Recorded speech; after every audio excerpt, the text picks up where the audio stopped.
Vou pegar o gancho da Ana, trazer aqui mais uma informação. O governador do Rio de Janeiro, Cláudio Castro, está pelo menos 6 meses em campanha para que justamente os Estados Unidos declarem o Comando Vermelho organização narcoterrorista e apliquem às facções criminosas as sanções previstas para esse tipo de organização.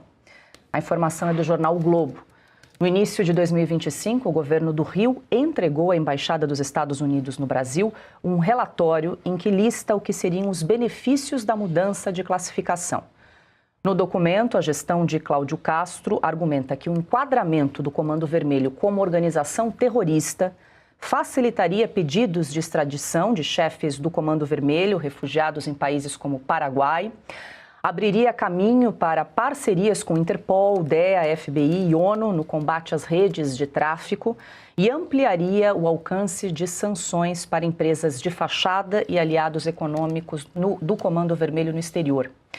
No mês de maio deste ano, o assessor do Departamento de Estado americano, David Gamble, esteve no Brasil para discutir o tema organizações criminosas transnacionais, Piotr. E aí a gente acrescenta uma informação: nenhum representante da Polícia Federal aceitou se encontrar com esse representante do governo americano justamente para discutir essa questão. Trago aqui, é uma janela de oportunidade agora para os governos de direita mostrarem como lidam com essa situação aí, com essa questão da segurança pública, Piotr? É sim, e vou retomar um ponto anterior. Por que o governo do Rio recorreu, por exemplo, tomando pelo valor de face essa informação publicada pelo jornal o Globo, aos Estados Unidos? Porque ele não vê esse tipo de possibilidade dentro do governo brasileiro. Ninguém vai recorrer a uma nação estrangeira se ele vê exatamente estratégia e política de combate à insegurança pública, à violência, a facções criminosas, a organizações terroristas do seu próprio país. O governo federal já disse por mais de uma vez, e eu estou falando do governo Lula, que não quer classificar essas facções criminosas no Brasil como organizações terroristas. Já disse isso. Talvez mude de opinião, mas por enquanto não. Por enquanto é esse o entendimento. Aí eu recorro, por exemplo, ao que disse num dos tweets aí, dos posts no X do Gilmar Mendes, que você mencionou, Paula. Aí diz assim: veja o discurso, toma cuidado com esse discurso, que é um discurso bem já sacado, né? Em abril de 2025, diz aqui o Gilmar Mendes, o ministro do Supremo Tribunal Federal, a Corte, referindo-se ao STF, foi além e determinou que o Estado do Rio de Janeiro apresente um plano de reocupação dos territórios dominados por facções e milícias, com a presença permanente de serviços públicos como educação, saúde, moradia e assistência social, de modo a devolver às comunidades segurança e a dignidade negadas pelo abandono estatal. Fecha aspas. Como é que você vai colocar escola, como é que você vai colocar serviço público essencial à população se quem manda é o morro? Se quem manda é o traficante que está lá no morro? Foi uma agência bancária lá. Exatamente, um serviço público não entra lá sem pedir a autorização do traficante. Então, quer dizer, as coisas são feitas por etapas. E eu vou fazer uma comparação aqui, que eu sei que pode ser grave, mas a lógica é a mesma. Você primeiro tinha que desocupar a Europa dos nazistas para depois recuperar a Europa. Não dá para fazer as duas coisas ao mesmo tempo. Por isso que houve o dia D. Foi uma incursão militar gigantesca, planejada de forma muito competente, tanto que foi bem sucedida. Obviamente com a perda de soldados, e eu estou falando dos soldados que estavam dos aliados, porque obviamente era um confronto, tamanha a gravidade que se passava. Eu tenho áreas sitiadas hoje, e sitiadas pelo crime. Eu primeiro preciso tirar esse traficante que acha que é dono do morro.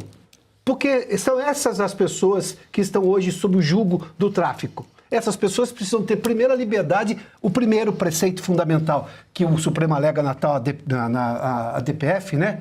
É o de ir e vir. Essas pessoas não têm direito de ir e vir livremente. Isso é garantido pela Constituição. Aí o Supremo fala assim: determinamos ao governo do Rio que faça isso ou aquilo. Estava fazendo já, porque essa postagem aqui ele está dizendo que foi em abril de 2025. Desde janeiro, o governo do Estado do Rio de Janeiro estava planejando essa operação e está fazendo pela ordem correta. A ordem é: tira o criminoso que acha que é dono daquela região. Devolve à população. Uma vez em que o Estado possa ter acesso livremente, sem correr risco de ser atacado com tiros de fuzis por traficantes, aí você entra com os outros serviços. Pergunte à população de forma muito clara o que ela primeiro precisa: de liberdade. porque ela não tem essa liberdade quando ela está sitiada por um traficante que impôs barricadas dizendo que aquele terreno é do tráfico e não do Estado brasileiro, e tampouco daquelas pessoas que vão lá. Depois, sim, claro, é preciso continuar. Então, esse discurso de sociólogo de quinta categoria não convence quem é a vítima, e a vítima são aquelas pessoas que estão lá. O governo do Estado do Rio de Janeiro começou por onde tem que começar. Primeiro desocupa, primeiro tira o traficante de lá, tira a influência do tráfico e devolve as pessoas. Depois vem uma série de serviços, claro, como todo mundo tem direito, até por uma questão constitucional. Diga, Augusto. Olha aqui, a Polícia Federal, a polícia divulgou detalhes muito importantes, né? Eles já são removidas aí toneladas de barricadas todo dia. A barricada, ela determina, ela não diz hoje mais apenas, né, olha, não entra aqui o caveirão, né, a partir daqui, não. Dali para frente, a área é uma zona de exclusão controlada pelos bandidos, sim, pela organização criminosa e não mais pelo Estado brasileiro. Não há vestígios do Estado brasileiro dali para cima. Então, eles cobram por serviços, vivem da ocupação territorial.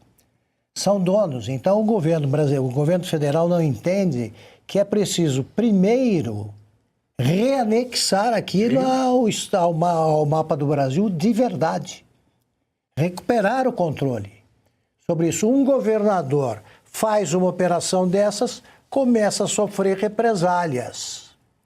É um absurdo ele poder revelar, por exemplo, que pediu 2 vezes a cessão daqueles blindados que a Marinha tem lá no Rio e foi negado. Não pode usar isso aí. Os bandidos usam o que quiserem, repito, até drones. Em vez de se preocupar com a bandidagem, eles se preocupam com os bandidos que morreram. Como é que pode? Vocês, é o seguinte, eu não estou sendo cruel, não, estou constatando. Quando alinharam aqueles corpos dos mortos, apareceram lá já quase seminus, mas eles estavam vestindo roupa do exército, vários deles. A população que contempla aquilo lá, não vi ninguém desesperado, ninguém chorando ali, porque eram bandidos que controlam o morro. Tem nada a ver com os moradores honestos. Sim, claro.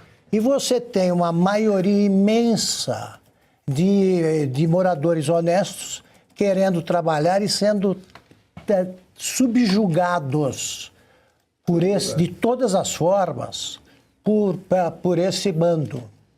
E aí os jornais apresentam como o quê?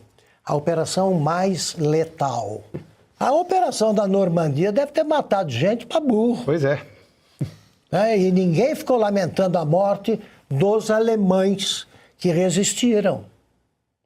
Você tinha que invadir aquilo para que a França voltasse a ser livre e para que o mundo ocidental recuperasse o território conquistado pelos nazistas. Aqui, eles tinham operação letal. Para mim, não. Para mim foi a operação mais vigorosa. Não tem nada de letalidade. Agora, a imprensa, ela vai nessa. Letal, morreram.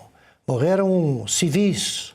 Morreram moradores. Nenhum.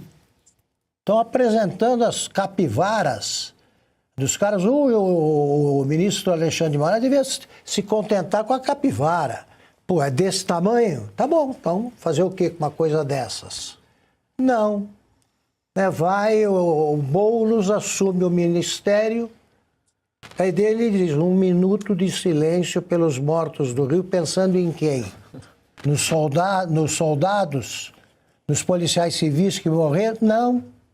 Pensando nos bandidos. Pois no dia seguinte ele declarou que, no mesmo dia, declarou que aquele ministério não era dele, era do MTST, que invade terrenos alheios para controlar. É o que faz o Comando Vermelho. São primos.